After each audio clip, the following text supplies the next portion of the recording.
check, mic check. Please tell me if you hear sound. If you don't hear sound, I gotta go. Sound or no sound? This computer is glitchy. Sound, sound, sound. Sound check me, please. Sound check me, please. Do you hear sound? Can you hear me? Can you hear me? Can you hear me? Can you hear me? Can you hear me? Can you hear me? Yes, loud and clear, clean.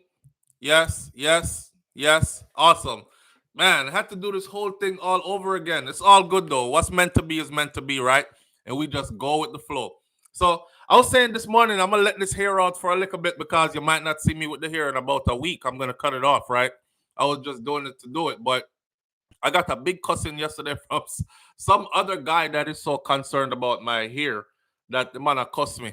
I'm Batman from all angles, but but we're used to that. So I know that will come to talk about this morning. Shout out to the people going out to work this morning. Shout out to the people coming in from work this morning. Extra special, big up, shout out to the people who work multiple jobs. I have the utmost respect for you. Shout out to my entrepreneurs, stay-at-home moms and pops, my retirees. Shout out to the drivers. Shout out to the Uber driver, Lyft driver, truck driver, taxi driver, food delivery drivers, round town and long distance truck drivers. Shout out to the crossing guards, school teachers, heavy equipment operators, construction workers. Shout out to the mail room people, the people that carry the mail. Shout out to the AC techs. Shout out to the engineers. Shout out to law enforcement personnel, medical field personnel, the chef them in the kitchen, chefing it up, the good chef them, someone who can't cook. Shout out to every single clean-hearted, good-hearted person who wants good for others as much as you want good for yourself. You're a good person. Shout out to you. I just figured I'd let the hair down a little bit, man, because I wanted to see what it looks like on camera. But then I'm going to put it up in a minute still, seeing? And since I never really did a show with it down on SouFLoTV, I figured I would do a piece of this morning with it. And then I'll put my hat on and my glasses on and all these things. What a weekend. Wow, what a weekend. Loud and clear, Rasha Jada, big up yourself. Don't cut the locks, King Big said. King Big, you know, say I stitching the thing stitching, right? Yeah, well, it's not stitching still. It's an extension. Some old locks put on back on some new locks and these kind of things. Kaz Robinson said up looks better. All right, Kaz Robinson. We don't care about all that. We only care what Miss Shakira said. From Miss Shakira said, down looks good, down it is. Up looks good, up it is. All right. Here we are this morning. We got a lot to talk about this morning. Leave my paper over here and all that. She just said up looks better. I may feel comfortable with it up anyways. So I'm gonna put it up real quick. See? And let's get to it. Put my hat on. I'm gonna give you the regular SouFLo. See me there? Shout out to everybody tuning in this morning. Beautiful Monday morning. We start this morning off by giving thanks as always. Yes. Thanks for another day to the Most High for another week. Starting off another week. It's money making Monday. It ain't manic Monday. It's give thanks Monday. Get up and go get it Monday. That kind of energy is what we're on this morning. Sandra Ellis say the locks look better down. Wait till y'all see me with no locks, no beard, no nothing. I don't know if y'all know it, but those of you who've been around here long enough, you know how I do already, right? Right. When I have certain things going on, all the hair come off. And then when I have some chill time from those certain things, all the hair grows back. So it ain't nothing, it's hair. Funny story, before we even get started on these topics. You know, when I was really younger, I wanted to grow my hair so bad, right? I remember my first time growing locks, and my locks grew pretty long. So, but my mom is Jamaican, and of course, my mother is not one of them people that. Now, man, you know, her brother, my uncle Junior, he had locks that if he let his locks go, they'll probably hit the ground. My mother didn't like my locks. She didn't like me having growing dreadlocks and stuff because she associated with, you know, them more mature Jamaican people. I can't say old, but more mature Jamaican people. They would associate locks with cruff. For those of you who don't know what cruff means, it means you're not going anywhere in life. That is a stereotype that is placed on people who have dreadlocks, right? So my mother didn't want me to grow up and come face these stereotypes and these conditions. Basically, she was trying to like say, go below the radar. You know what I mean? Fly below the radar, son, and go out there and do your thing. Be more like a chameleon so you can like change into any shape and fit into any space in order to accomplish your goals. I understand that now that I'm grown, but back then, you know, when you're younger, you have that rebellious spirit in you. Plus, I was reading a lot of Haile Selassie teachings, some Marcus Garvey's books, and these kind of things, and a bunch of other books I don't really want to get into right now because some of the books I was reading is actually banned. But I'm forming these ideologies. I mean, I come out with my dreadlocks, real rebellious and things in. And I remember when it came time to cut them. And I remember how the people around me acted like I was about to cut their heartstring. Even the people who didn't want me to have them, my locks them grow long and pretty, just like these look right here. But that was my normal hair, and I remember cutting them, and I remember my mom saying, "Why you cut your hair?" Now the same woman, same woman who said cut it off and she not like it and all these things. I remember when I cut it, she was like, "Why you cut off your hair?" I said, "Yeah, cause it was time for a change and stuff, and I'm about to go do some stuff." And she was like, "Oh."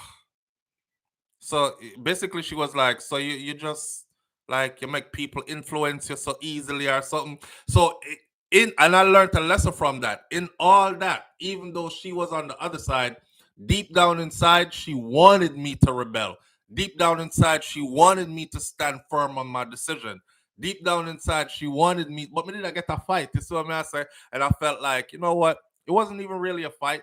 It was more like learning how you're actually really treated when you start going to your natural self. And this society we live in that prefers to see us made up, fake up, make up this, patch up that, cut off this, put on that. Instead of just seeing you in your natural form, you know, you really get a fight. You really get a fight. So I learned that from that. The thing for me though is it was hard for me to cut my hair. I was so attached to the hair that it felt like I was committing suicide cutting my hair off. That was younger me. Now, hair is hair. And the things that my mom was trying to tell me back then, she was like, listen, there are certain doors that you're going to want to get into. I know you. You're about going places, doing things. There's certain doors you're going to want to get into. Certain opportunities are going to pass you by. Certain doors are going to close in your face because of these locks, this hair, right? You can grow hair later after you establish yourself, put yourself. And I say this morning because there are brothers out there right now who will not cut their hair for nothing, right? And a bunch of opportunities are passing them by. I've seen people fail to provide for their family, like man have picnic and can't provide for him children them because of hair, and he don't want to cut the hair off. Now we sit on the outside and we're like, oh, that's messed up. He should be able to go in there and do what he wants to do with his hair. That's not fair. But check it out. The world ain't fair. Donkey said earth no level, right? You don't have stringy blonde hair. You don't have blue eyes. You don't have that pale skin. So it's different for you. And you know that's how it is. So either you are going to take a stance and suffer, or you're going to choose the path of least resistance. See what what your people before you tweaked, what they left behind for you, what they taught you in their movement, and then come do what you have to do. I don't agree with people not being able to take care of their children and their family and pay your bills and live a upstanding, a decent life because you want have beard and dreadlocks. But when I was younger, I did. I was like, if me have to sleep on ground in a bush, if me have a business, can't cut, nah, cut me here. Why did I pick up my skill trade is a barber. So I I was barbering, cutting other people here. but nobody can touch my hair. My hair, I grow it, right? And I remember this Trini dude walked into the barbershop and he was like sitting there waiting for a barber. He said, you know when barbershop pack up and full up and everybody sit down, but you have your barber you go to, so you know I look for the next barber. I was new to the area. My chair empty. So hear me to him now. Cause him look like him never have nobody I wait, or like he didn't have a barber specific. So I said to him, I said, you ready for a cut? I got you. That man looked at me like this and he was like, you got me? Oh, you got me. You look like you need a fucking cut, dread. Got me. I said, what? He said, you look like you need a barber when you were asking me, but you got me. You got me for what? I laughed. I said, this is really paradoxical and strange for true. Here I am.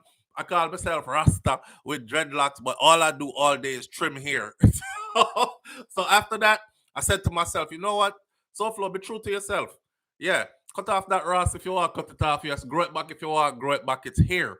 And don't let it stop you from doing things that you need to do in life. And then I tell you the truth, after I cut that hair off, man, it was just steps after steps after steps, unlocking doors and just more steps and more steps. So I wish I had seen earlier what Mama was trying to say, but I saw it early enough. Me see it in my own due time. See? So, in other words, then, my young bros who's out there watching, don't let that hair stop you from going where you need to go, man. And don't listen to them grown ass people around you that never went anywhere, that's still stuck around you with a bunch of hair upon them. Them never do nothing. Them never accomplish much. Them never change nothing. Them just stuck there with hair and a whole heap of hair. Beard not up and big. And them have a bunch of something to tell you about your hair and your precepts and all this. But they never went nowhere. They never did nothing significant. They didn't even freaking provide properly for their family. Don't be that dude. Here, you can get that later. Like mommy did say when I was 17 or 18. Here, you can get that later. Go and go provide, right? Go and go put something together. Go and put yourself in a position of power. Then you can grow here. That's my message because that's my truth. Right now, some Rasta across me. Big sellout, bumble, dirty dread boy. Well, whatever they calling me right now, right? Big sellout, dirty. Yo, the man that sell out for vanity, you know. The man that sell out for. I didn't sell out for no vanity. I made decisions that enabled me to take care of my children properly. There's a difference. See? Who said you don't have to dread to be Rasta. This is not a dreadlocks thing. Divine conception of the heart. Yeah. I have some lemon and warm water in my cup this morning. That's all. It bitter though. But here we are. The big dirty bumble will sell out, cut off wall. Like, no, Rasta. And yo, here we are this morning, man. Beautiful morning. Sean P. Diddy Combs and Cassie are the fastest. This is the fastest I've ever seen. This is the fastest I've ever seen a lawsuit settled. But that's one of the topics we're gonna talk about this morning. Seeing some bald heads are more righteous. Sandra Ellis said. That too, Sandra Ellis. I went around a lot of people that had the big, thick beard, the beard knot up on everything, and you know the whole heap of hair. If them let it go, it slap the ground. Them have to wrap it up on them hand and all this, and them dress a certain way. Them lion paw you.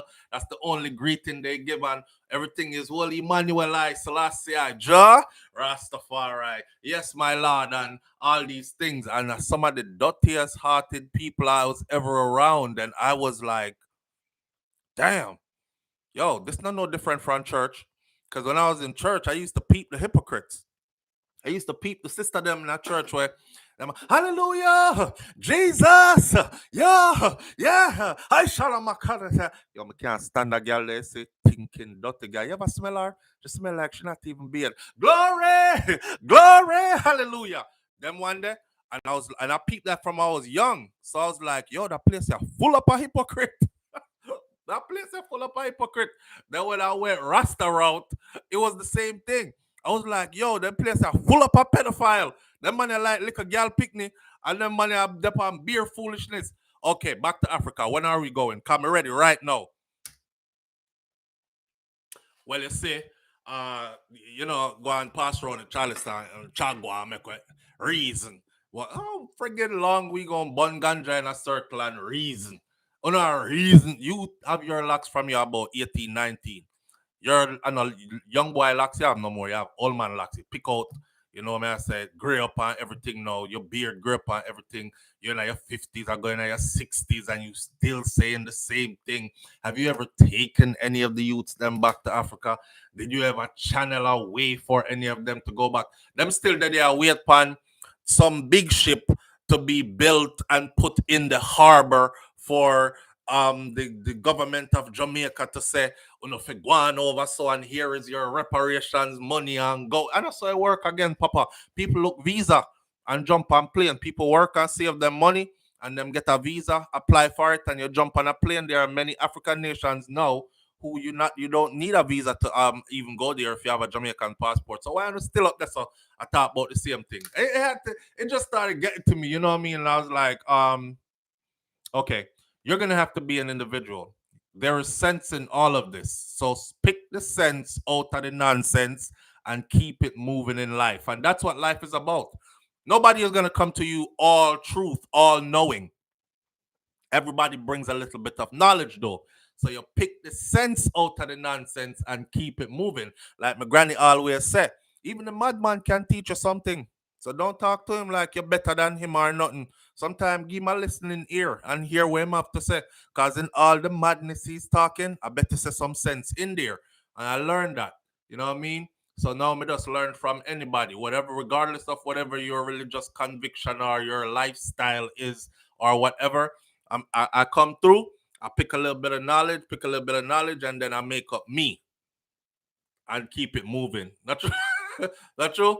Pick a side and stay upon it. Here what? Me know that. The only side me want pick and stay upon is the side between good and evil. I'm over upon the good side, and that's about it. There's a lot going on the good side though, but all this hell, there's a lot going on both sides. But if I'm picking sides, it's gonna be good versus evil. Those the only side me want pick. Me no want pick no other side. I'm up on the good side. I'll say that again. I remember seeing a popular Rasta artist in McDonald's drive-through. That's another thing. When I was growing up, I was like, yeah, I start eat up my veggie chunks and raw vegetables and juicing and these kind of things. Yo, my maga like that penny, right? And I remember I used to be maga like this. And I remember like for some reason, me just I look around one day and I said to myself one day, I said, yeah, first of all, right, I'm not talking down on Rasta because if Jamaica was under Rasta leadership, Jamaica would be 10 steps ahead of majority of other countries in the world right now, but they not. And they know why Rasta could never govern Jamaica from the angle. But anyhow, I was looking around one day and I was like, them people I can't defend nobody. If war break out right now where them have to go actually really fight to defend, it would be like a quick fight. Cause them light like win they're too what them said too light to fight, too thin to win kind of thing. Yeah. And I don't know. Maybe I was also going through a phase in life where I needed aggression and I needed the most extreme. I needed to learn the most extreme violence. I needed to learn like swift, explosive violence and these kind of things. And then how to calm my calm, but also explode when necessary. I guess that's why when I went into the military, I chose like the most extreme thing. And I remember watching the video, I said that recruiter was like, "You don't have the balls." I said, "What do you do?" Because he had on that blue card. I told the story before. He had on the blue card. He had on his jump boots. He might tell me about all these other MOSs. He gave me a book. I'm reading through the book. I was going through my changes right then, right? Going through the book. Nah, I don't want to work in no mail room. I don't want to be no cook. I don't want to do finance. I don't want to go. I'm going. By the way, I scored so high on my SATs and my ASVAT that every job was available to me in the military. I could have chose anything. I was actually signed up to be a journalist with the Marines. I'm sure you're crazy. I was. I wanted to be in the trenches when they went to war, riding along with the soldiers, bombs dropping and stuff. And I'm in the trenches and I'm taking pictures and filming videos and then flying back to the States and reporting it to CNBC, MSN, Fox News, all these things. The recruiter for the Marines, he tried to trick me. And when I found out that he was trying to trick me, that's one reason why now I say to anybody who's watching this, if you have a young person, your son, daughter, cousin, nephew, whoever that's going in, you yourself thinking about going into the military, I could guide you in. Give me a call or text me and I can guide you in to the point where you're happy for the next 20 years in that career field. You won't get out, right? If the aggressive stuff is your stuff, if the dog eat dog stuff is your stuff, I could definitely guide you into that. And I could give you all the knowledge you need. But if it's not, I can tell you how to avoid it. Anyways, that Marines recruiter tried to trick me and I wasn't getting what I needed. And I found out he was about to put me in with no guarantee on paper that I was actually going to go to journalism school. And when I got there, somebody last minute bumped me like this and said, "What's your MOS?" I said, uh, not Drill Sergeant, Fillmore. Sergeant Fillmore said his name was Sergeant Fillmore. I said, "You punk ass, Sergeant Fillmore, you, Sergeant Fillmore." I said, "Sergeant Fillmore said, just sign the paper, and when I get there, they'll give me journalism school."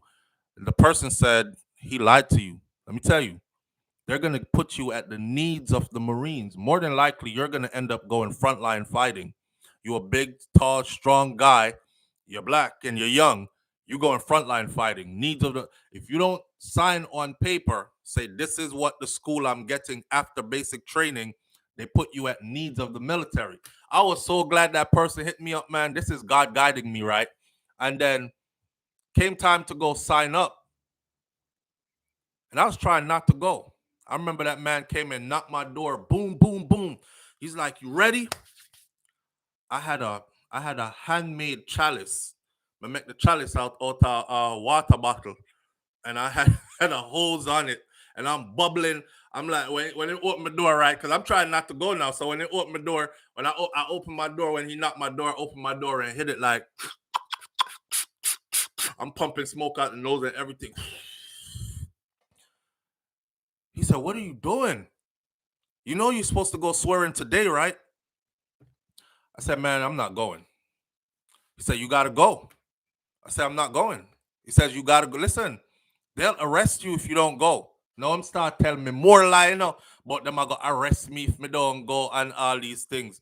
One bag of something. So, anyways, I ended up choosing the army instead. He couldn't. I said, "Listen, if you're gonna arrest me, arrest me. But I'm not leaving here. You ain't taking me out of Brooklyn, taking me into the army, and then put me wherever you want to put me. I told you what I wanted, and you lied, and you said I was gonna get it. Somebody already told me the truth. I'm not getting it.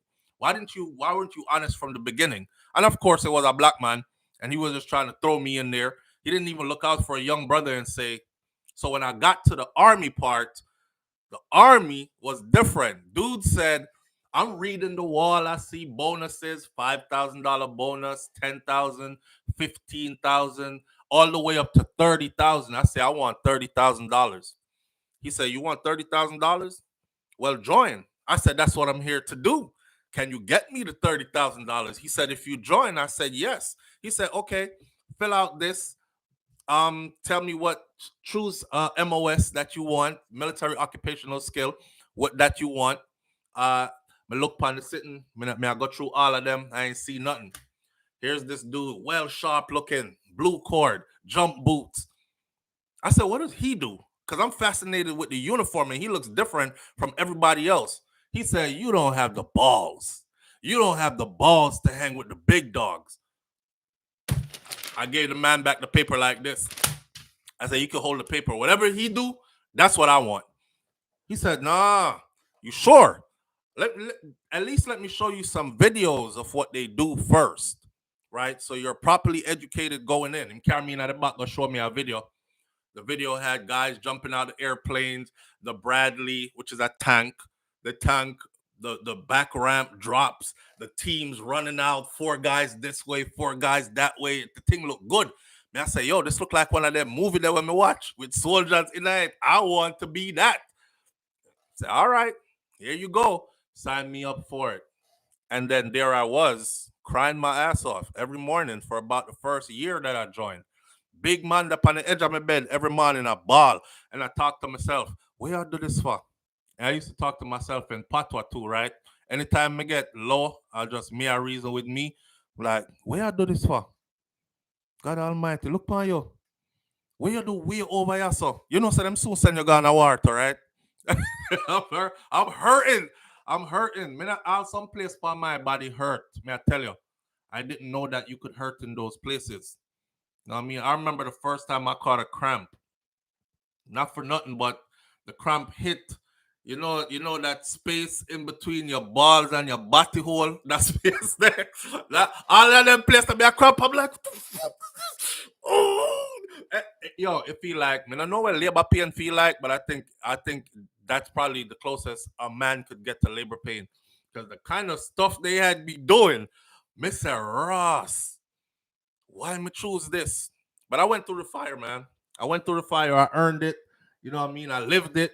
Them send me go a war. I did all of that was on the list to do. And for sure, my name is at Fort Benning on the wall forever as a part of that brotherhood. You know what I mean? So something that was bigger than myself. I guess I was searching. But back to the Rasta thing, even more I went into the military, the more I realized that traditional Rasta wasn't cut out for me. Cause me not that calm and meek and comely and mild and and in just wading in the water. And one day we're gonna go back to Africa. I realized I wasn't that person. I wasn't. I'm more proactive. I'm more like apply for a visa, save my money, buy a ticket. I'm in Africa. Then I come back and they're like, "You ever been to Africa?" I'm like, "Yeah." You? No, cause we are wait on the 7 mile off on the Black Star Line and me I say Andrew Holness, them administration under this Babylon government a whole lie down and need for, and they still talking that shit. I'm not that. So life journey took me where it was supposed to take me. I have no regrets. I have no regrets. I learned a lot. I cried a lot. I hurt Ted a lot. hurt Ted a lot. And got a lot of good experiences and stories from it and these things. That's how life go. That's how life go. But that's it. So, Sean P. Diddy Combs settles a bombshell lawsuit with Cassie. Y'all saw that over the weekend? Like the movie Countryman? That's nothing compared to labor pain. Trust me, LOL. Boy, Karen, me don't know. I don't know. I said that's probably the closest a man could come to a labor pain. I can't speak on what labor pain is. I'm not a woman and I've never been through labor pain, but I've seen it and it looks terrifying. When I watch our wife and them I go through it, I'm like, God, I'm glad I'm not a man. I'm hear me about not a man. I'm glad I'm not a woman. I said I'm glad I'm not. I'm glad man can't have baby is exactly what I said to her, because if it was our duty to have baby, but you know what? Let's not make having children look scary like that. Nature created us like this, right? So the woman's body is naturally made to reproduce, and to bring more life, more humans into the world. But TV make it seem like, I don't know if you ever watched a documentary called "In the Business of Giving Birth." The business of giving birth. So there's a whole list of people out there who wants to make a lot of money, as usual, but they found a way to capitalize off giving birth. So first it starts out with the narrative and then the videos of how scary and how painful giving birth is. Remember, I know a natural thing. Women been giving birth since the beginning of time. But you watch too many of these videos and movies and whatnot. Every woman is like, God damn, I don't ever. I mean, I love you, babe. That's how they talk to their husband. I mean, I love you and all that. And, said I was going to get, but damn, she dying. But You don't have to feel pain because we have this. And you just stick it in your spine. It's called an epidural. And ah, and you can give birth with ease. Or C-section. And you're in and you're out.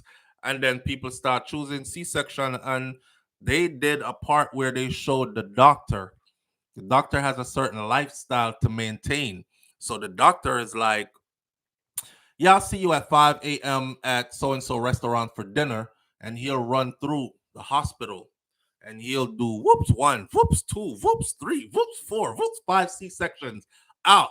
Out for the day. Schedule the next 5 for tomorrow morning. Whoops and whoops and whoops and C-section, C-section, out of there. So they started promoting that more than anything else, and it scared people, right? But I don't think giving birth is like that bad as I don't know. I'm not a woman. Never done it. Karen Notice says, I was terrified to give birth. Now I wouldn't give it up for anything. It's your rite of passage, right? You feel like it was a rite of passage? Kata and Giant Empress says, thank God for C-section. No, sir. Yvonne Wallace says, right you are at Dorothy. The pain is real. See, I can't speak to that angle. Audrey Wright says, yeah, he put a muzzle on that lawsuit real quick. We're going to talk about the lawsuit. We're going to talk about the lawsuit first and foremost right now. Let me pull this up because there's details here. I was going to do a separate video for this on my other channel, SouFLoTV, but I figured, I fly the American flag as well as the Jamaican flag over there, so I might as well start mixing the content. Plus, I have so much content that needs to be posted. Right now, I have like 9 videos, voiceover done, ready to go, and about 8 of them can't go up on this channel because I was trying to separate the content. But I'm just going to start putting stuff here and putting stuff there. Just get the videos off so I can stay current, because it's not good to have them backed up in the system and then I'm start reporting old stuff when it passed already on all these things. So anyhow, I believe every word in that lawsuit. Switch with me from the baby stuff. Let's go to the lawsuit. Switch with me from the baby stuff. Andre writes, Mr. Mercy Jesus, I never made it nyam the apple. Yo, I'm trying to switch. I'm trying to switch. That one was funny. Mercy Jesus. That's one of them. God, please, if you take this pain off of me, I'll never have another one. But thank you for this one. God, please. And that's one of those. Jesus Christ. She said, Mercy Jesus. I never me didn't am the up. And the man did feel the pain. Jaja. Me not lie. One more. I'm standing there watching Shakira go through it, right? So I'm watching the machine. I don't know, the machine will go boop, boop, boop, boop, and then it go boop, boop, boop, boop, boop, boop, boop, boop. When the pain is coming on, it has a pain receptor on it. So I can tell when CRP and I go hit, the contractions are coming. So me in there teach myself how to read the machine. Hear me now? No? Me say, yeah, I got it. I could actually read the machine. Let me see if I'm reading it right. I say, here comes another one. Every time I say, here comes another one, the thing spike up on the screen. Yeah. And she goes, oh, oh. By the time I reach about my third, here comes another one. I don't know what happened already. Because to see how she is, she's very vocal, right? We start getting some rotted cussing in there. Right? I will. Like, yo, chill. I was just trying to help you out. I'm trying to tell you when it's coming so you could brace yourself. Don't blood clot tell me nothing. Yo. Oh, so I am reading it right. But if you don't stop, like, all right, we're done. Here comes another one. Boop, boop. You get the fuck. Yo, when I go through it, y'all, man. I was trying to keep the mood light. I was. And it got to a point where it wasn't funny no more. She never want to hear no more joke. Joke cut off. Anyhow, this Diddy and Cassie case. Oh my God. Listen, right? Diddy and Cassie have reached a settlement. One day, after the singer. So let me give you the headline first. The headline is Sean P. Diddy Combs, Puffy, Brother Love, whatever you want to call him or whatever he desires to be called now, billionaire, musician, artist, entrepreneur slash mogul, however you want to describe him. We all know Puffy P. Diddy. If you don't know him, you've been living in a grave. Diddy and Cassie have reached a settlement 1 day after the singer accused the music mogul of rape, sex trafficking, and physical abuse in a lawsuit. That's the fastest I've ever seen a lawsuit settled. Uh, Wifey said it was 24 hours, and I said, nah, it was 48. You were right. It's 24 hours, less than 24 hours. Now you know, you a billionaire. Somebody throw accusations at you. What do you say to them? Me and my lawyers will see you in court. That's what you say. Me and my lawyers will see you in court. You're lying. You have no basis. I'll see you in court. And you use your money to fight that off, right? Nah. With this, I woke up in the morning, I heard allegations. By the time I was going to bed at night, I heard the lawsuit was settled. So the parties said on Friday that a resolution had been reached in the case in a release that was sent by attorney Douglas Wigdor. They did not disclose a settlement amount though. She wanted 30 million. 30 million. And they didn't disclose. Now, I could probably tell you she didn't get 30 million. But she definitely got a significant amount. Now, if you know how this works, your attorney is going to tell you, go for 30. Your attorney is going to say, what's the ballpark figure of how much you're trying to get? How much will make you happy after you pay my fees and you walk away from this? She says 15. 15 mil? Go for 30. We'll go for 30. They go behind the scenes, they argue it down, probably walk away with 20, probably walk away with 18, 15, boom, in the ballpark of what she wanted, right? Pretty sure she didn't go for just get 30 and walk away. The party said that they came to a resolution and they've reached that in the case in a release that was sent out by this attorney. They did not disclose the settlement amount. Her real name, Cassandra Ventura, known professionally as singer Cassie, filed a sex trafficking and sexual assault lawsuit on Thursday against ex-boyfriend P. Diddy Combs in the U.S. District Court for the Southern District in New York, according to court documents that were obtained by USA Today. In a statement on Friday, Cassie said, I have decided to resolve this matter amicably on terms that I now have some control or some level of control with. I want to thank my family, my fans, my lawyers for their unwavering support. We have decided to resolve this matter amicably.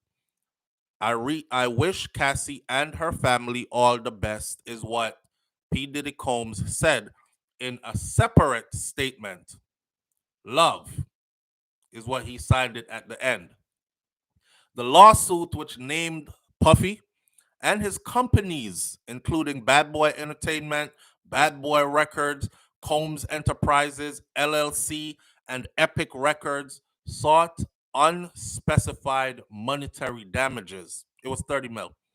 The lawsuit alleges that Cassie, who began a professional and sexual relationship with the rap mogul when she was 19 years old, she was trafficked, she was raped, she was viciously beaten by P. Diddy Combs over the course of a decade. Now, after years in silence and darkness, I'm finally ready to tell my story and to speak up on behalf of myself and for the benefit of other women who face violence and abuse in their relationships, Cassie said in a statement on Thursday. With the expiration of New York's Adult Survivors Act fast approaching, it became clear to me that this was an opportunity to speak up about the trauma I had experienced and that I will be recovering from for the rest of my life. In a statement that was provided on Thursday to USA Today, Combs denied Cassie's offensive and outrageous allegations and accused her of extortion. For the past 6 months, Mr. Combs has been subjected to Miss Ventura's persistent demand of $30 million. Give me $30 million or I won't or I'll tell everything.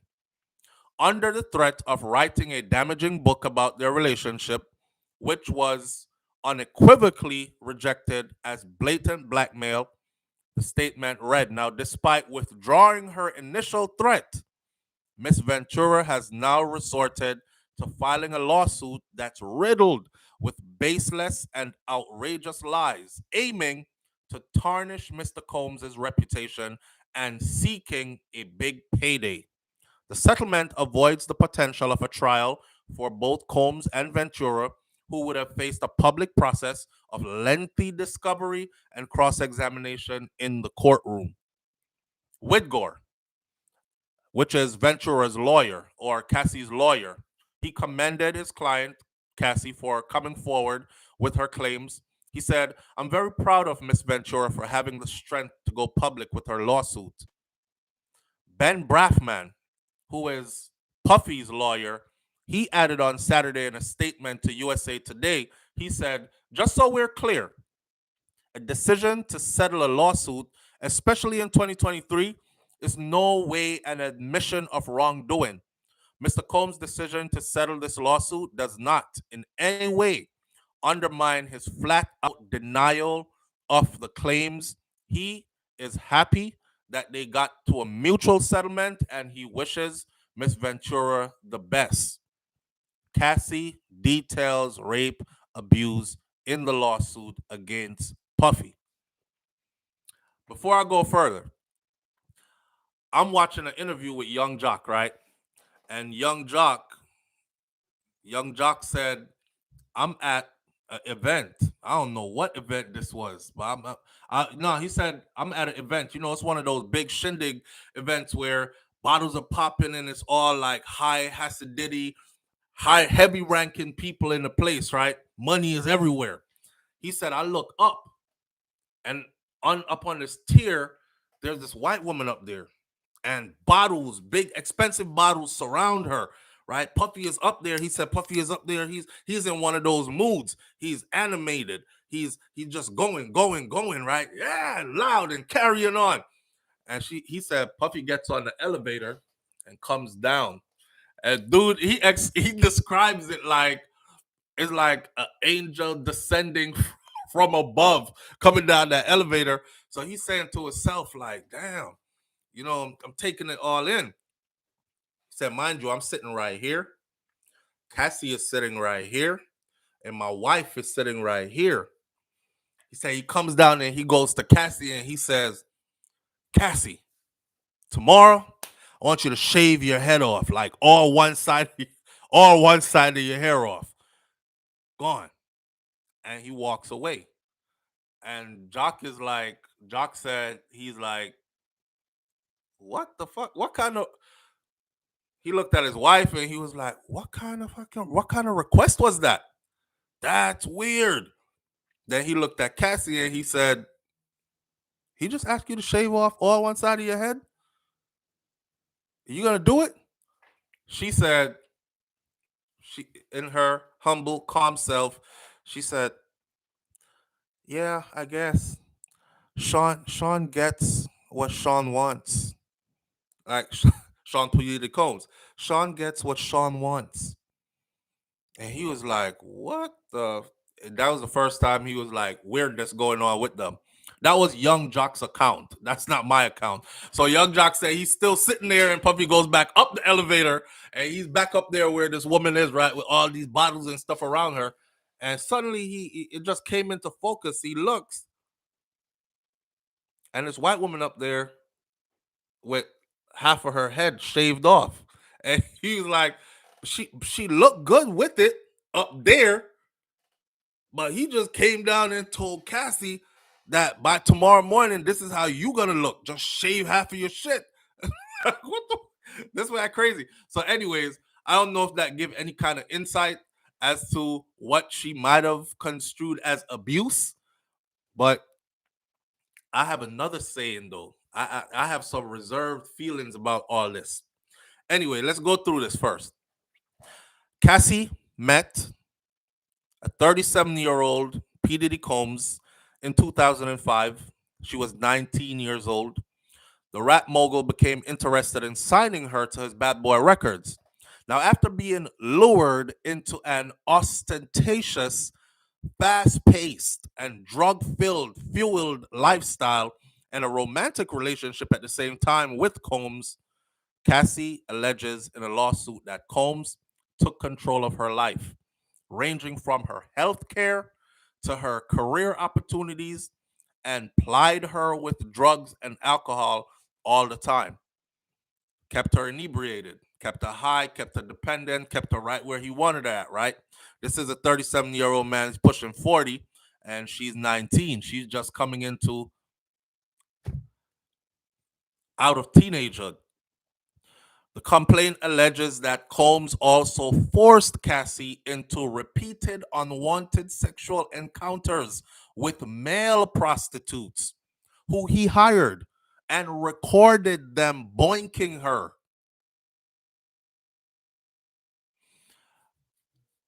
Some of this detail is weird as hell because I'm trying to figure out if you got your woman, right?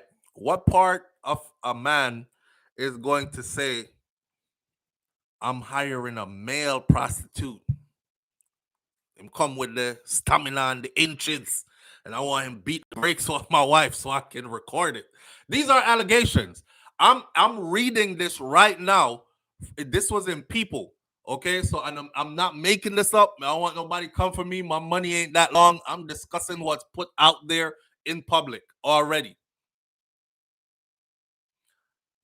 One of the complaint alleges that Combs forced Cassie into repeated unwanted sexual encounters with male prostitutes who he hired, and then he recorded their encounters. Now, despite her efforts to escape him and his abuse, Cassie was repeatedly tracked down by Combs' vast network of corporations and affiliated entities and compelled to return to him per the singer's filings. She also alleged that Combs was prone to uncontrollable rage and frequently beat the brakes off her and kicked her, leaving her with bruises and emotional scarrings that she says led to intensive medical and psychological care. Mm. Following concerted efforts to break away from the relationship, Cassie joined Combs for dinner in an Italian restaurant in Malibu, California, September of 2018, according to the lawsuit. The singer was under the impression that they would be having a discussion about concluding their relationship for good.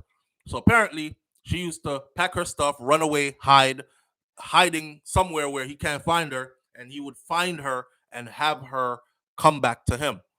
Under this particular day, she thought they were going to be meeting to discuss the particulars about their business side of their relationship. She's an artist. She wants to know when she's getting a check cut for the album she put out and all that other stuff. Do y'all have any shows lined up for me, etc., etc.?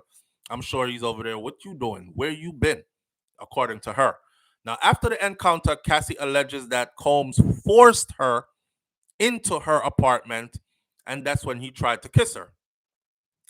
Despite his sexual advances being denied, he proceeded to take it.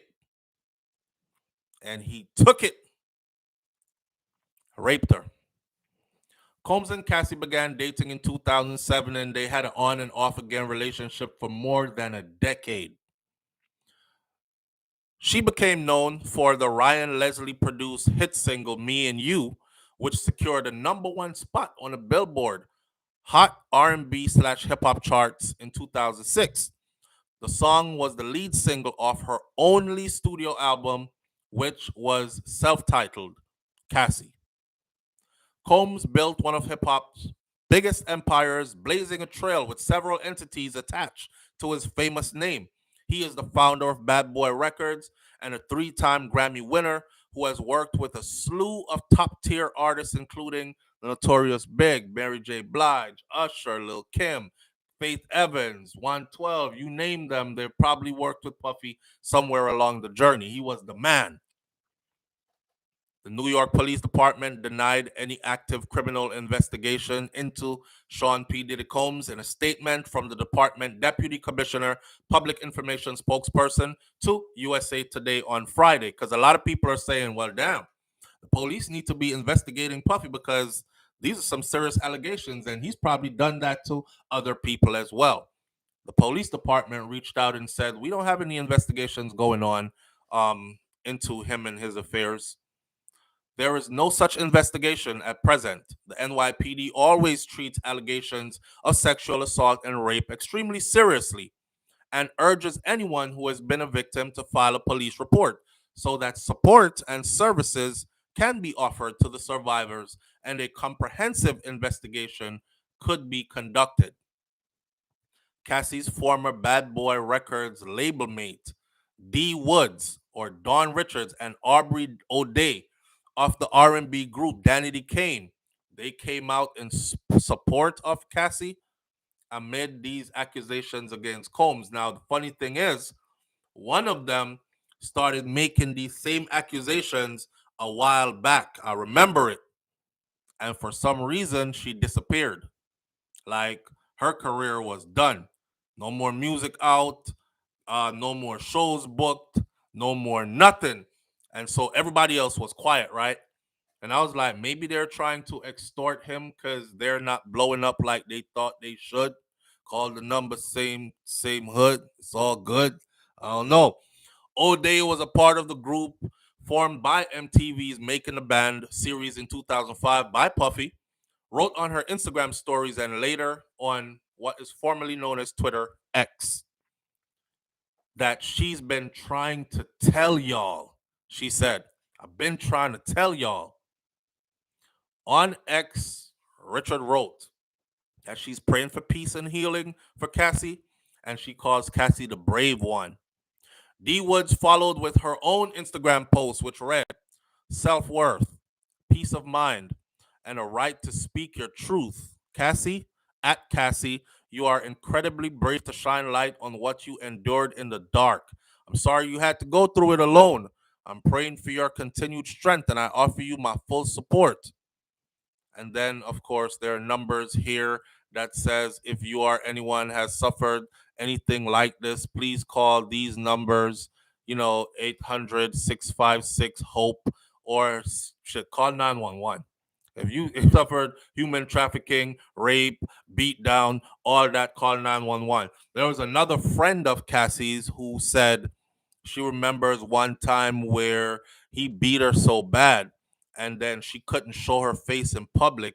So he put her on a private jet and sent her to Hawaii for 3 weeks so her face could heal up. Again, all this is accusations. I have an issue, but this is my issue. So I get it out the way. I don't want to be the person that beats a victim, but how should I say this? This was a consenting relationship, right? This was a consenting relationship. This wasn't, but nah, when she offered him, when she told him no, she said no. This is sticky. This is sticky because on one end, everybody knows who Puffy is. Let's be for real, right? A lot of people are trying to get to Puffy. There are a lot of women, just like, say, for instance, R. Kelly. It was a lot of friggin' mothers that were putting their daughters with R. Kelly. You got to have existed in the time when R. Kelly was at the pinnacle of his career, right? All these young girls who could sing, they wanted to be around him because they thought if I could get R. Kelly to produce a record for me, I'm automatically gonna blow up and be a big star, right? Same thing for Puffy. It, if I could get in his company, I could blow up and be somebody big. I always wondered what happened to Cassie. I remember, honestly, I didn't even pay attention to Cassie's career because Cassie came, she put out that album with her name on it. She did, and the funny thing is that shave off one side of your hair stuff. She actually, like, a lot of females started doing it after she did it. So to hear young Jock say where it came from, it's like, wow. If what young Jock is saying is true, that style came through pain. That style came through no choice of hers. That style came through her being forced to do something to please him. Or maybe she gave him creative control, or maybe he just assumed creative control. I can also see her being young and naive. And I see a lot of young ladies on social media all the time talking about how they could trick a man and they could do this and do that. And I said to one young lady the other day on her comments, I said, "You have no idea. You have no idea. Wait till a skilled man, a skilled narcissist grab a hold of you. You're going to be hurting. You think you could trick a man, do this, do that." So picturing a 19-year-old girl that really is out there lost, taken under his wings, and whisked away into this private jet millionaire lifestyle settings, rubbing elbows with the who's of who's, all the famous people, must have been mind blowing for her, right? And he's like, I have the power. I have the power to put you in a high tech studio, cut your album, put your album out, put enough promotion behind it for it to top the Billboard charts and number one. Who doesn't want that? And so, as an artist, she went that way. She was like going with it. It was like a sacrifice kind of thing. It was like, okay, I want some pum pum, so I'll give him some pum pum. I mean, he ain't that old anyways, and he look good, and he got a lot of money, and he's taking care of me. How it starts out, right? And I'm in the studio all the time, and I'm getting whisked away to different dates, and I'm traveling. And this weekend I was in Hawaii. Next weekend we shut down the Louis Vuitton shop store on Melrose just to go shopping for me. Brand new closet out the blue. Throw everything out that you bought last week, all new. All this is yours. Luxury rides, money coming in. We all been 19 years old once, 20, 21. Let's give it 3 years, right? Very manipulatable. At the end of the day, though, that's the age group where you come into your adulthood. So you start to make decisions for yourself. Like, I don't really like this dude, but he paid the rent, so I'm gonna give him some coochie.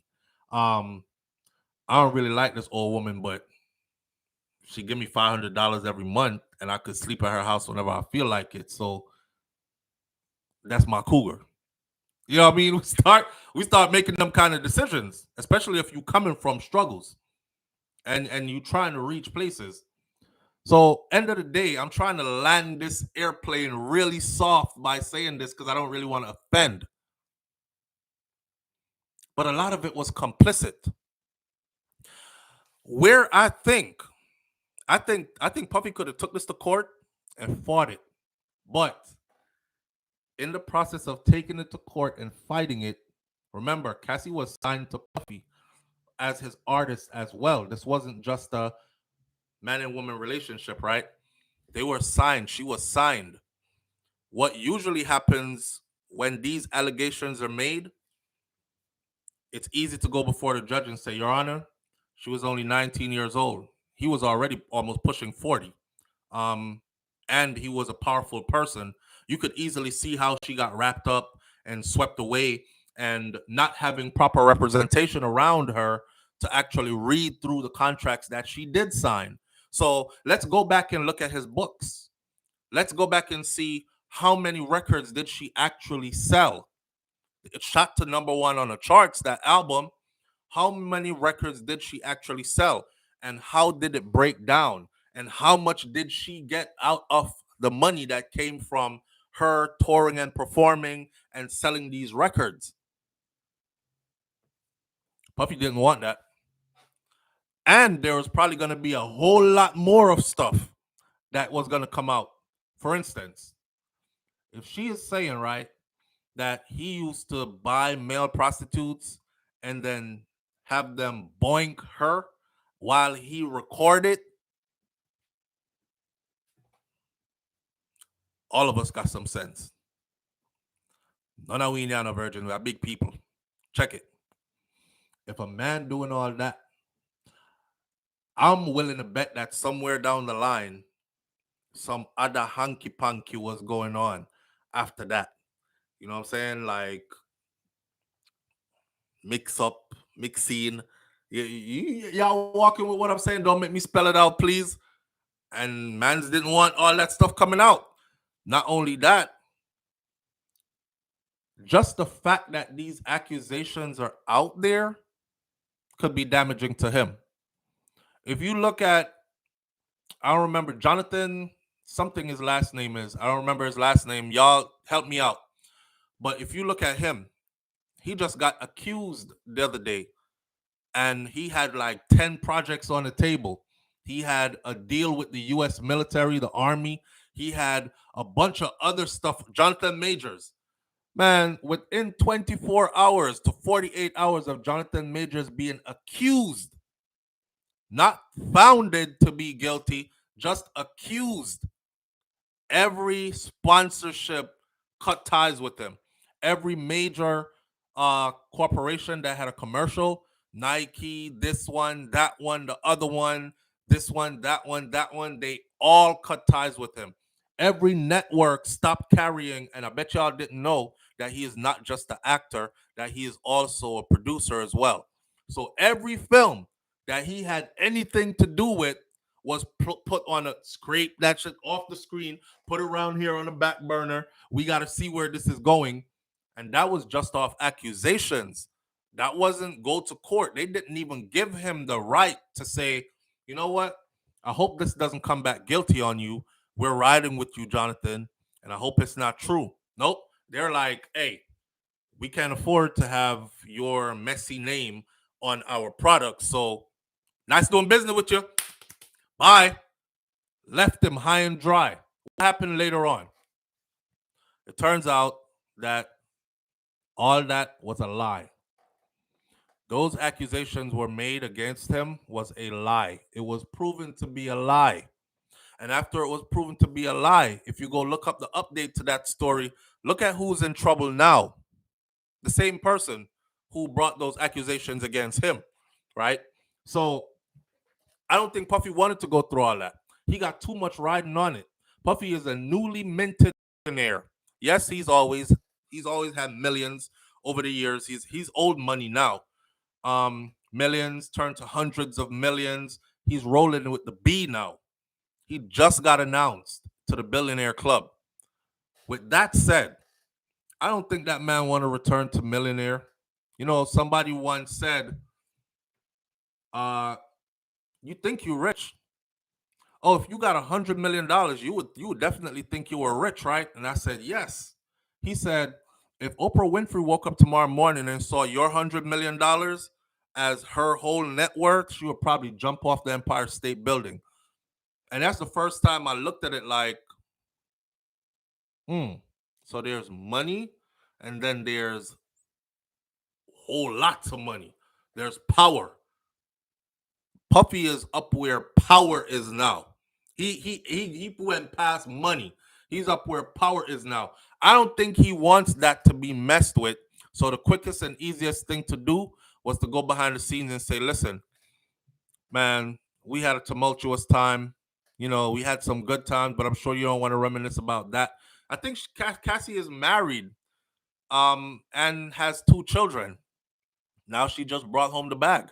She's married with 2 kids. So it's not like she's sitting around waiting on him. But I can't help but to think that she is sitting thinking, I had all the pieces to this. I was pretty. She still is. I could really sing. I never thought she could. I remember a bunch of other people used to say, she could barely, she all right with the singing, but back then we had like people that could really sing, who could sing. You know what I mean? But when we started seeing like the connection with Puffy, it was already understood with everybody. We're like, I bet Puffy fucking her. Pardon my language, but that's what we said back then. It was like, I bet Puffy fucking her. That's why she getting all this airtime and all this stuff. And it turns out that it was. They were quiet with their relationship for a while, and then the relationship went public. And when it went public, a lot of people are like, "Yeah, okay, she's screwing her way to the top because she could sing, but she ain't all that kind of thing." I remember seeing her perform live once. I don't know if she was going through something, but she didn't sound like a singer kind of person who deserved to be like number one on the charts. Now we know, according to what she is saying, that she probably was going through a lot. Who knows? She probably took a beating that morning and had to go out there and sing on television the same night. You don't know what was happening in her life, right? And we don't even know if these accusations are true. I'm trying to keep my feet wet on both sides, saying maybe it is, maybe it isn't. But what would Puffy want if, what would I do if I was Puffy? I would try to settle this as quickly as possible too. Could you imagine the other kind of stuff that could come out? So he probably went to her and said, listen, I could take you to court and I could fight you, right? And let the chips fall where they may. But I don't want my business dragged out in the streets and I don't want yours. I know I hurt you. I know I hurt you. I'm a different person now. I was going through some stuff. You were there with me. You know, we went through a lot. I apologize for hurting you. I'm sorry. That's how it usually comes out. I'm sorry for hurting you. I apologize for hurting you. I'm not in that same space anymore. What are we talking? What are we talking for all this to go away?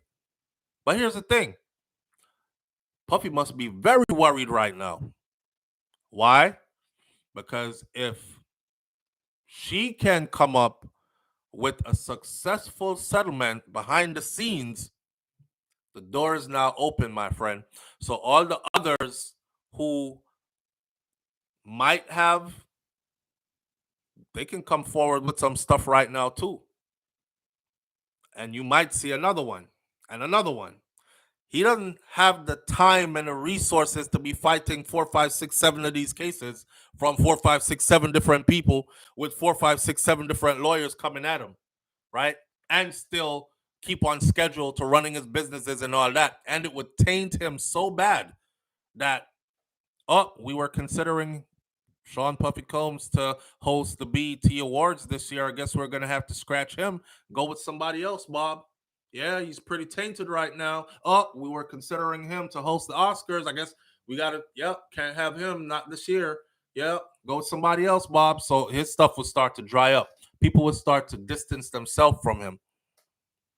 And that, at the end of the day, once they start distancing themselves from your brand, like stores start saying, we no longer carry his clothing line.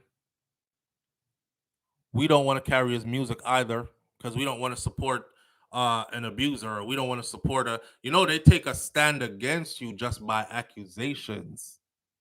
And if she said it was so, you best believe a lot of people say it was so.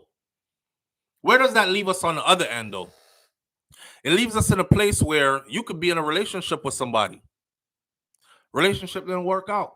Yeah, we went through a lot. We went through a lot of shit. Just like Dewey and friggin' Queenie. We went through a lot of shit, right? Queenie, fling the glass, lick Dewey, swell up the man's face, bust up my eye, all that. Time goes by, 5 years pass, 10 years pass, we separate. You go your separate ways.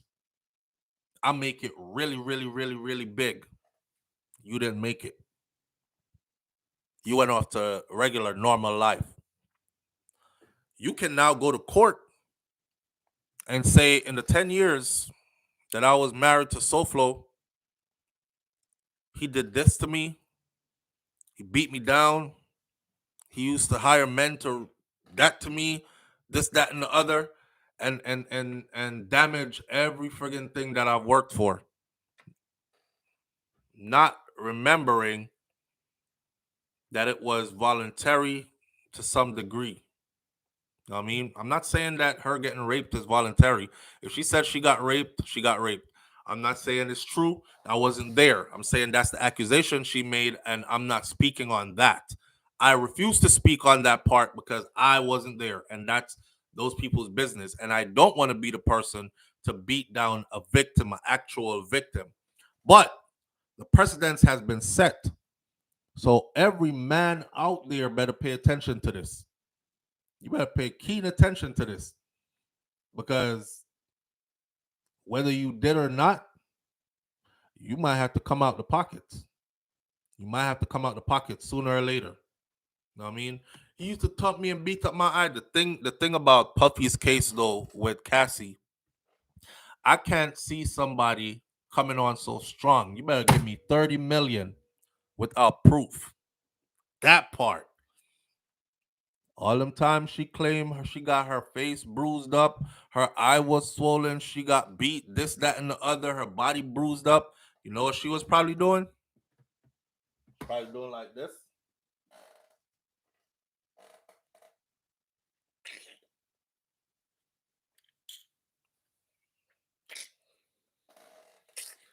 Storing it, keeping all those receipts, dating them, everything. That man probably knows that too. He probably knows that too. I was watching an award show where he came out and Puffy was like, you know, I'd like to thank, and he thanked a bunch of people for this dark times that he was going through. And the last person on the list that he thanked was Cassie. And he said it was some dark times. There's a story out there about them being in LA, in some hotel in LA, and they were chilling in there doing a lot of drugs and stuff. And somebody came and told him that Suge Knight's downstairs, or Suge Knight just checked into one of these places that's close by. And she said, Suge, Puffy, stop doing the drugs, got dressed really quickly, grabbed a bunch of guns, ran out the place like he was about to go down there and start war. I don't know, man. I don't know.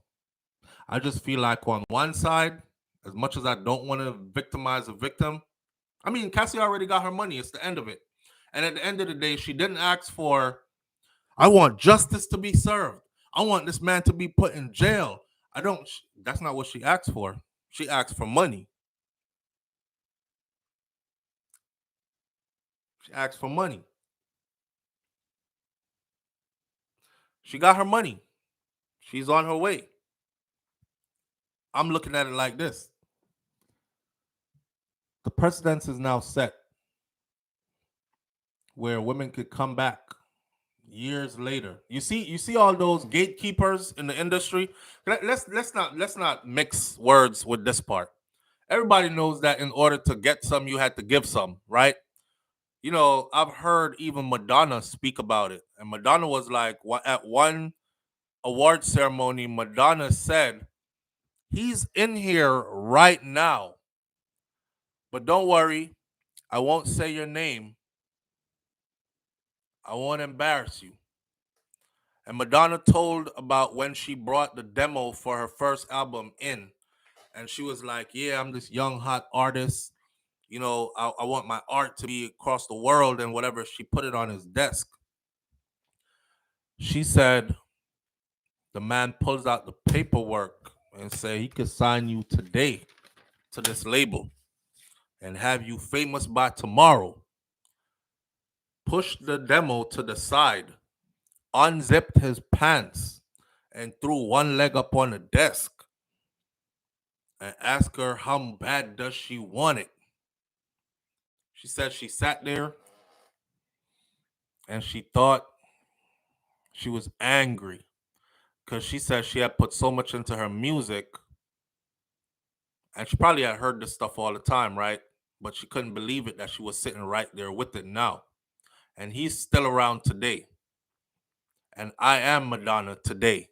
This is years later. I think she was collecting a Lifetime Achievement Award.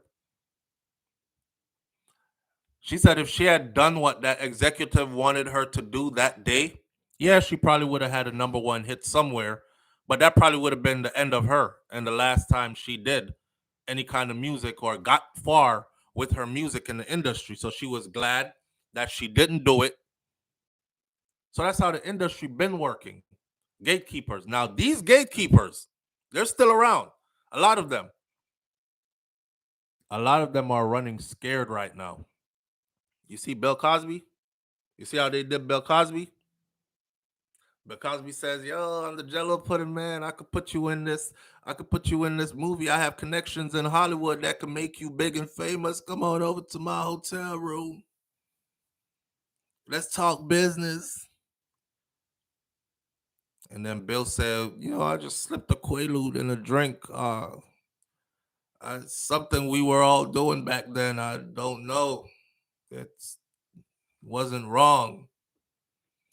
When Bill said slip the Quaalude in a drink, I said, Jesus Christ. I was rooting for you, Bill. Till you said that part. They about to hang you with that. I just slipped a Quaalude in a drink. I didn't think it was. We were all doing it then. But what woman doesn't know, right? You go into this man's house and he's a married man. If you meet me out in the street, SouFLo, and I'm looking at you and I'm telling you how good you look and all that, right? And I'm like, my house right around the corner. You want to go to the house with me real quick? What's the first thing you would ask me? You would say, if you're a woman that's not giving up nothing, you would be like, SouFLo, stop playing. Tell Brains I said hi, or tell Shakira I said hi, right? And the kids, you have some beautiful kids. All right, bye. You wouldn't be like, your wife there? No? Ooh, okay. And then and go to this man's house. Knowing damn well this man married publicly. Everybody knows it. Camille, she been in everybody's face for the longest. Quiet woman, doesn't really say too much, but we know her. Your wife there? No, she's away on a trip. Okay. And Your Honor, when I got there, he said to have a seat on the couch, and I asked for something to drink, and I after I drank it, I started feeling woozy, and I fell out. And when I woke up, my vagina was wet, and my asshole was hurting, and I knew something happened. But he looked at me strange. I don't know if he undressed me and did something and then got me dressed again because my panties were put on backwards. And I remember putting my panties on the proper way when now I'm saying to women, right? There's a lot of women out there who see certain powerful people as a channel to get to where they're going. When they realize that it didn't work out in their favor and they're not going to get what they thought they were going to get out of it, lawsuits come in. As long as you're being fed, you're like, yeah, I'm getting there. So what? He punched me in my eye. I'll just pull my hair down over that side next time I go out in public. Oh, girl, it's a new style. Yeah. He don't want to show nobody that he fat up your eye, right? And they'll go with it. They'll go with whatever the problem is, and they'll minimize all the issues. And then when you see years pass and you realize, oh, he's moved on. Oh, I'm a nobody to him. I got used. I got shelved. I got nothing out of this deal. Then come these lawsuits. Russell Simmons, Puff Daddy, R. Kelly. What's that other one name again? A lot of them. Even that movie mogul. Um Harvey Weinstein. Yeah. Oh, it's the big movie executive, Harvey Weinstein. Oh my God, girl, you've made it. You're going to be in a big screen movie in Hollywood. He invited you up to his mansion? Seriously? Oh. Then they come back down from the mansion crying like this. I remember she's famous now too. She said she got out, she barely got out of there. She got out of there in a piece of her clothing because this grown ass man was running around. She was like, I'm doing circles around the couch, right? And I'm like, please stop. No, I don't want to. And he's grabbing and tearing and grabbing and tearing. And I'm like, okay, he's not going to stop. oh shit. And she said she tried to go for the door. He got her at the door because she wasn't fast enough. She running around the couch and around the table again. She's watching the door lock. She's like, okay, I didn't twist it right the first time, so it must go the other way. She running around. He grabbing clothes and tearing. She was like, by the time this man was done tearing clothes, she was running down that hotel lobby in her underwear and a piece of cloth left from her top that she used to barely cover her two tatas and butt cheeks clapping in the wind, trying to get up out of there because she made up her mind. She was like, I heard about it before I went there, but I made up my mind. You ain't fucking me today. And she did, and she made sure he didn't get some. Others, they weren't so lucky. According to them, their story was that it went down. It went down. You had me in there gobbling, taking it from angles. I got the part. One of them said, I got the part, but at what price? Now, you gotta understand what I'm saying to you. She said, I got the part, and the movie is out there, and the movie was huge. Understand that I don't want to call these movie names and all that. Y'all can go back and watch the interviews.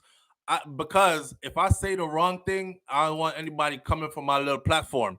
I'm trying to make something here. Like, you knew you were going into the lion's den, right? And there was a hungry lion in there.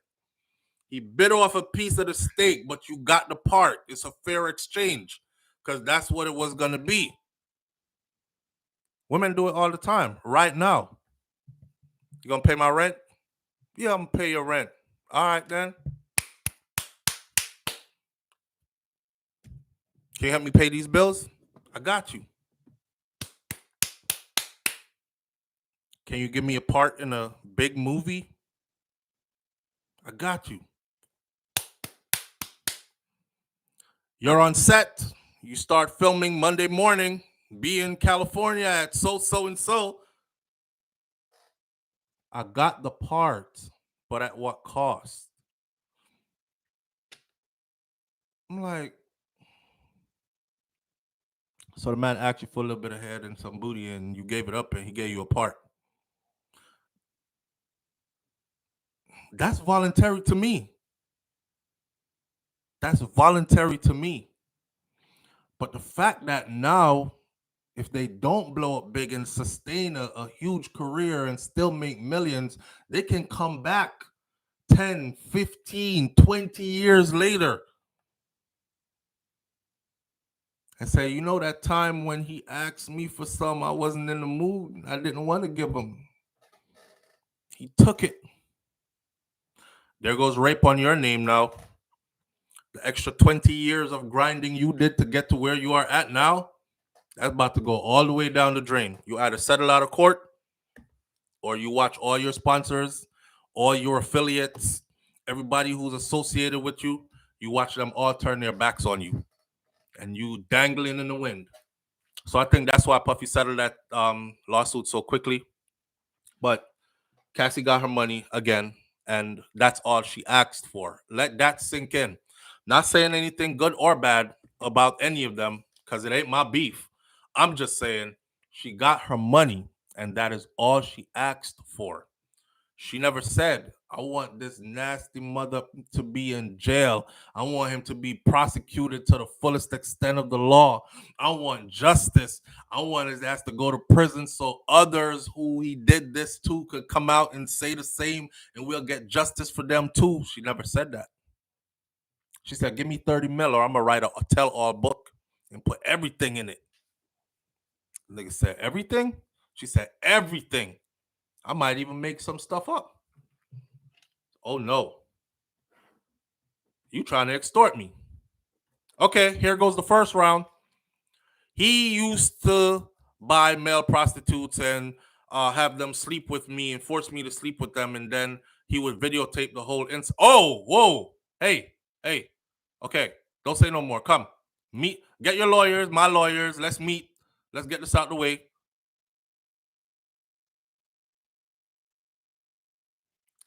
Onika St. John, Kim was in the process too, right? Yeah, and the story about Kid Cudi. The story about Kid Cudi. What he said?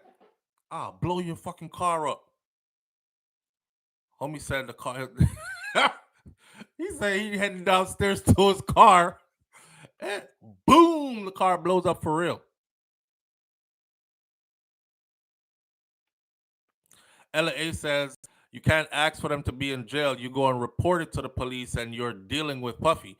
Yeah, but usually that okay. So you see, Harvey Weinstein went to prison, right? You see, Bill Cosby went to prison, right? Those those accusations, the persons who put Bill Cosby and Harvey Weinstein in prison, their situations happened a long time ago, even before Cassie and Puffy situation, probably before Cassie even ever met Puffy. But these women came out and said, I want his ass going to jail. I want him doing prison time behind this. I want justice like that. I don't want no damn money. I want him going to jail. And that's what they got. She never said she wanted him to go to jail.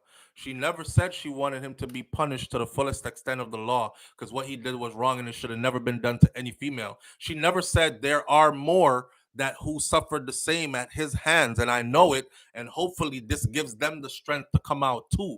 This wasn't a freaking I'm doing this for us guys and we're gonna get us some justice. This was give me a bag. Give me a bag. I want money.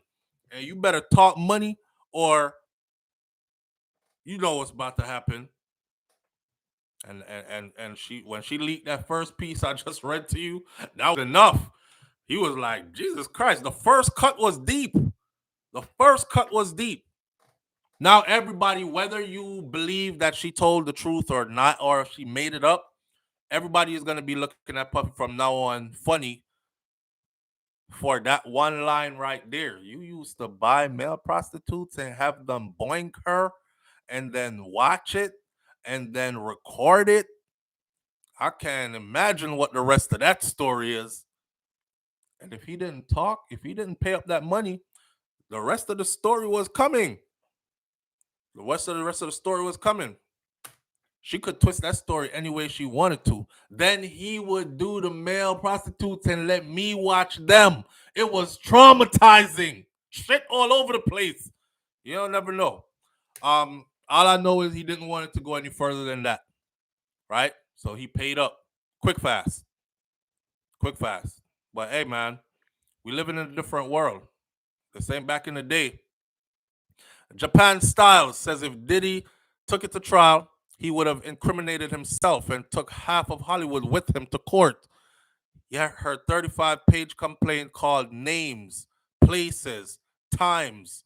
I also sent you an email 2 weeks ago. Hey, Japan Styles, I saw your email yesterday. I read through it yesterday. I replied to you through that email. Matter of fact, let me pull it up on screen right now so I don't forget. Let me see. So I don't forget. Big up and thank you. All right. I'm going to leave it open right there so I don't forget. All right. Yeah. But you see what? People could call names, people could make up salacious stories, man, with names, titles, times, incriminate other people, all that. You know what? But you did make sense because the trafficking part, hmm, somebody say, oh, I like that fine young thing you got on your arm there. And man's is like, you wanna? You can have it for a day or two, but you got to work out this deal with me, with my company. You know what I mean? Make sure this deal goes through for my company, blah, blah. Barter her. 19, 20. So if she start calling names and calling powerful names, I could see him going, oh, hell no. Because once those people names get involved in your stuff and your stuff is dirty, they shutting everything down. Shutting everything down. I was traumatized. Doo doo everywhere. King Binks. Yeah, you don't know what the hell was coming out. He made sure he settled that junk fast. Fast as hell. Hey, somebody asked me about the Beachy Stout case just for the fly, right? Because we only got like 8 minutes left in here. Just going on the fly. The Beachy Stout case, they start back tomorrow. They've been on a break for a whole week and a half. And they've been on a break for a whole week and a half, not away from court. For those of you who are following the Everton Beachy Stout McDonald case out of Jamaica, they've been on a break because it's called a voir dire. When that came up in the case, basically what it means is that's funny because that's exactly what's going on right now in the case here in Florida with YNW Melly, the same voir dire situation.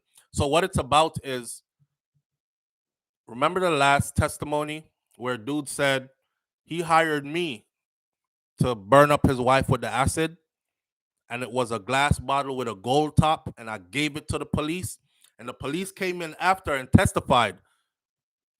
I think they're trying to, his attorneys are trying to get that piece of evidence not brought into court, and the prosecution is trying to bring that and more evidence into court. So they have to take a break to decide amongst them what pieces of evidence would be admissible versus what pieces of evidence won't be admissible in court.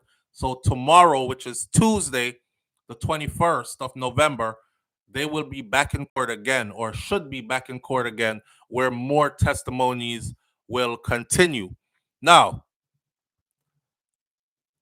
Beachy's lawyers keep multiplying off of the Puffy and what's her name stuff. I just figured out attorney at law Earl Hamilton leads the team, and he has five lawyers. So you have attorney Hamilton, Earl Hamilton, then you have his son John Paul Hamilton, then you have Christopher Townsend, then you have Courtney Rowe, and then you have John Jacobs. So Beachy Stout has five attorneys now. Five attorneys on the one case, and his co-accused Oscar Barnes has two attorneys. So between them, they have seven attorneys now on this case. This is going to be pretty interesting to see what the outcome of this is.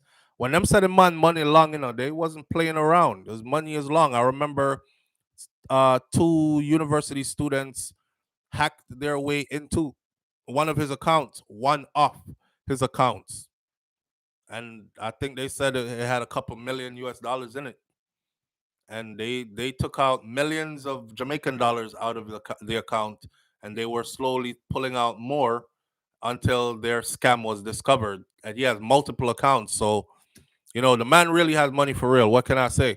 And we'll see where this go. Talk about lawyered up, Yvonne. Seven attorneys. Seven attorneys. King Big says, look at Will Smith name now with the K. You know what? Yeah, that part. So Tasha K. When, yo, King Biggs. I I don't know, man. I smell a lawsuit. I smell a lawsuit because Jada Pinkett Smith said, "Oh, don't worry, the lawsuit's coming." She said legal action will be taken.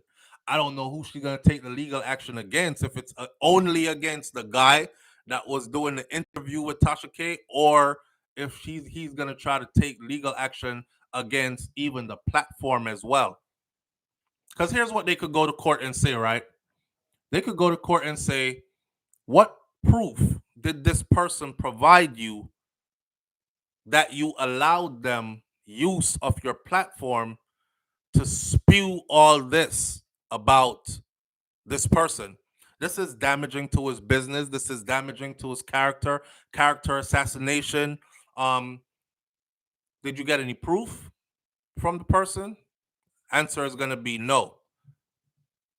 So you just let the person just come on and just say whatever they want to say about somebody, knowing that you have like over 1 million subscribers on your channel. You just let somebody just come on there and just slander up somebody like that. I was saying this earlier and somebody says, nah, Tasha K is good, she won't be, you don't know. This I'm explaining it to you because YouTube told us that we're responsible for our comment section. So if you're in my comments talking about F this group of people and I'll murder this group of people and that to this group of people, it is my duty to go find these comments and get rid of them. So I can't imagine that must extend to who you bring on your platform and allow to speak. Brahman got on Tasha K platform and said, I was Will Smith's assistant and his friend for how many years? He said homeboy was murdering it and Will was bent over the couch. I said, oh my God. You know, I don't even want to see no more of this interview right here. I just clipped it. I didn't watch all of it. I didn't watch all. For some reason, the shirt that he came on in was just disturbing to me. I don't know why. Maybe it was the mood I was in the day, but the shirt he had on just told me that stuff was about to go all the way wrong. And when he said that, I was out. Like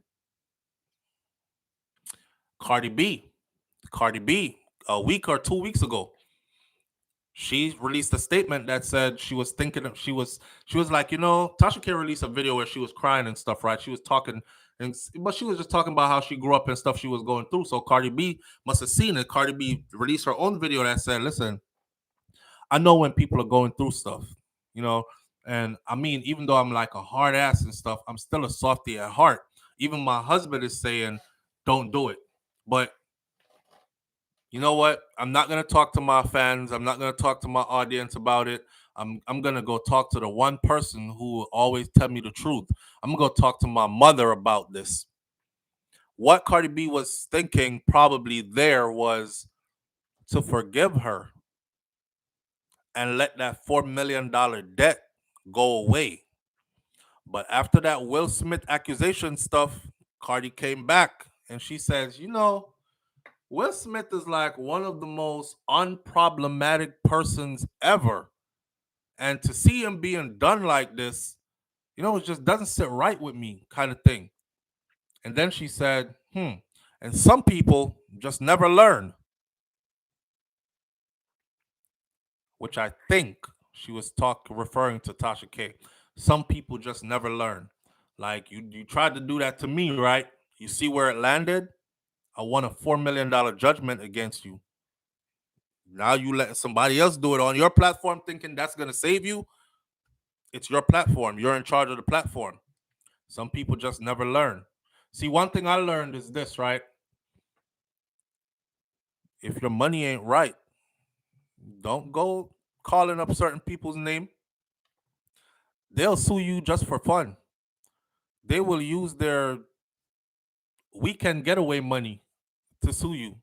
Their weekend getaway money, I can't even afford that. So I don't have money to be fighting no big lawyers in court, let alone to lose to a $4 million judgment. Damn. She could very well say, hey, forget about it. You know, let's call it truce. You don't have to pay me back the money. I think you learned your lesson. But then after seeing that, she said, some people just never learn, huh? Okay. Yvonne Wallace said, hard ears eat rock stone. Hard ears eat rock stone. Yeah. Yes, my child. Ninja Man wrote a letter. I think we're gonna cut it right here this morning. I'm pretty sure I'm cutting into wifey's time. Let me see. If Miss Lady says she'll go to the gym, we're gonna drop it right so this morning. You know, I've been up this morning. I had to take a family member to the airport, and I live almost an hour from the airport, and they had to be at the airport by 4 a.m., 4:15 a.m. So I was up since 2. But bigger than that, I woke up at midnight or before midnight and couldn't go back to sleep. And I kept thinking I missed the alarm clock and this person is going to miss their flight. So I just said, forget it. And I stayed up all night. So I've been up all night. So I'm very tired anyways. Let me see if she's going to the gym. Because if she's not, gym babe. I hope she sleep. I doubt it though. I know she's going to the gym. I'm gonna tell you why. I pay attention. I know what's going around here.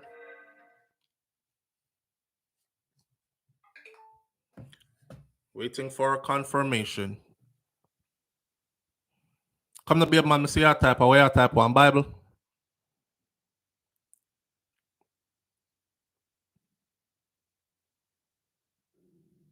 Jeez. Was she typing with her toes? Lady.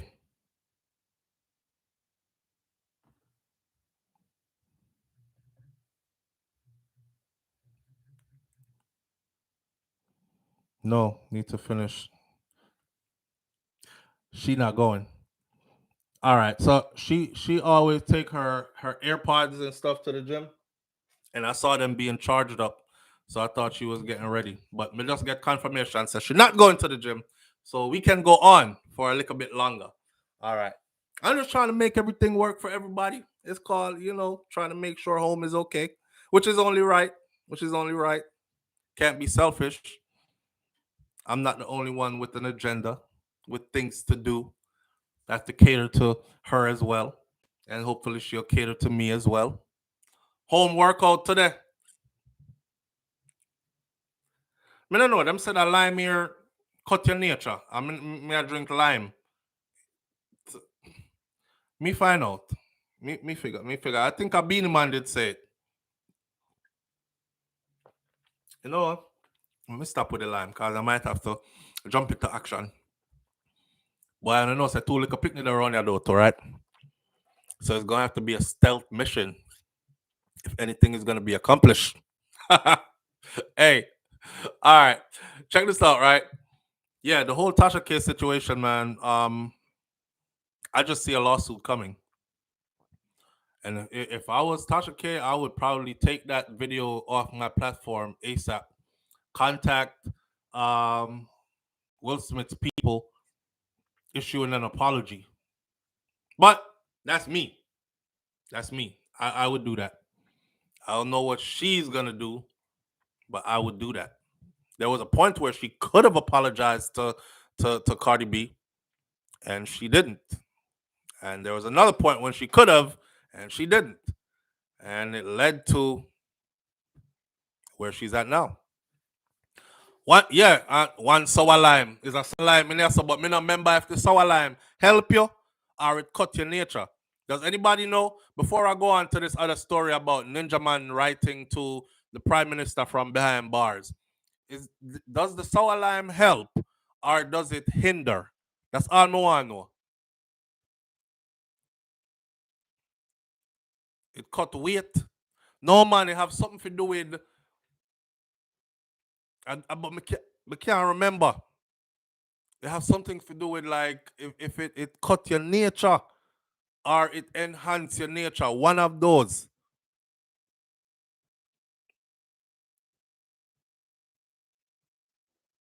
She want to make sure she's very clear and precise. Yeah, nobody don't know, so no can't help me. Me not drink no more, right? Cause me no want to go drink it and then me can't do nothing with myself. I'm in a frustration. I think I think for being it increased. And that him say, babe, what them say about sour lime?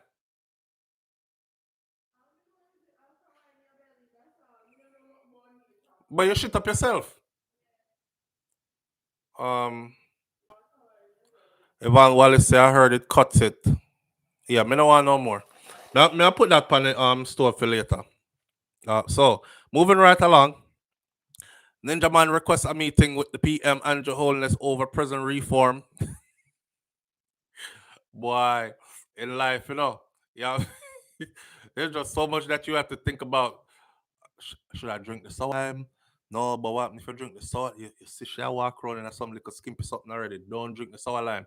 If you drink the sour lime, you would not turn up. Then she go want fling it on you and then you can't do nothing because the sour lime I go have you away. Or should I drink the sour lime? Because sour lime enhance me. You will never know. Because I'm afraid of the sour lime. This is the sour lime dilemma. Hmm. Something to think about. You know, so I'm going to look this up. I'm going to look this up on the computer. You know what? I think we're going to end here this morning regardless because here comes Munchie. Hi, mommy. Daddy was just getting off anyways. You, you come with buckle and everything. Malani has a Halloween dress, right? And she won't let the Halloween dress go. Every day she wake up, she put on this something here. I go to Halloween, so I This was this scared. you were scared? Yes. We took her to a haunted house and she was scared in there. And me, I started having flashbacks in there too because it was claustrophobic and you know the strobe lights and stuff. It wasn't a good experience. My granny would have said, "Cause you're going to the devil place." So that's why them something that happened. My other daughter fell down in the same place, broke her hand. She now has a hard cast on her hand. So yeah, my granny probably would have Miss Ruby would have said are demons and devils in there. This is her. Hi, Papa. Say hi, everybody. Hi. Well, went to Halloween. I was a little scared. You were a little scared. Are you afraid? It was a scary house, Papa. But this our witch dress, this you know, and this come with the hat, the long pointy hat, and it come with one broom, full witch outfit. Yo, if my granny ever said this, in the name of Jesus, this would have to go. So you're lucky, so she's not here. So. But she can still see you know. Want daddy put this over there? I was a little scared like this. You were frightened. You weren't as frightened as me though. You were braver than I was. I was ready to get out of there. I was telling wifey, I said, "Yo, if we're not out of here within the next few feet, I'm punching my way through this stuff." Cause they converted the gym into a haunted house, and then use like whole heap of big black garbage bags and part off. So when you go in there, it's like you go through a maze, right? And all you see is like these different things that jump out at you and all this other stuff. But I know I could punch my way through it. And I started getting paranoid in there. Man, I said, go, go, go, go, go. One little old woman in front of she. The old woman just a crawl through. I'm like, man, I'm ready to like push her over to get out.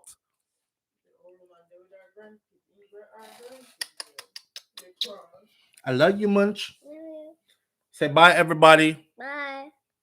So, Daddy, I got eat some rice and peas and some brown stew chicken we left over from last night. And that upon my mind whole morning. The brown stew chicken and the rice and peas from last night or from yesterday. I rebuke you in the name of Jesus about your witch. Where your teacher picking them about witch? Say bye bye. Bye. All right, I'll see y'all tomorrow. Right, tomorrow morning we'll pick up from where we left off this morning. Have a wonderful day. Walk with God. Be good, and remember, think about what you do before you do it, because karma is real, real, real. Bye bye. Bye bye. You a cutie, mommy.